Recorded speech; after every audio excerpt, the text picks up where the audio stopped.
Magtatakip na sila.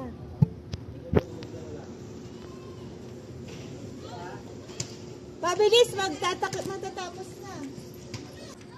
Asan na? Ayan o. Ayan o, matatakpan na o. Matatakpan Ano na ba yung tumatakip? araw. Nagpantay. Yung buwan, tsaka yung ano. Nagpapantay na. Buti ngayon maganda yung ula. Nakita. Oo. Kaya pala sobrang init kanina.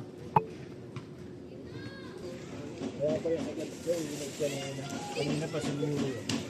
Hindi, ngayon lang. Seconds lang ni hours ba yung pagtatakip nila? Di ba seconds lang? Minutes lang yan? Minutes. Minutes lang yan Minutes eh. lang ba yan? Kaya pala nagtitingin na sila doon mga bata.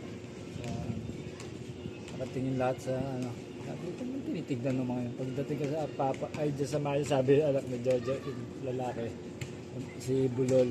Sabi niya, kaya titignan mo yung ano, buwan o mauso, ay maapoy. Kasi yung araw yon, yung red. Naka-red sa kanya. Yan o, gumagalaw. Aswang yan, di ba kaya Aji? Pag May aswang agad. sabi ko, uwi ka na. Kasi kahapon full moon lang eh. Kahapon yung full moon.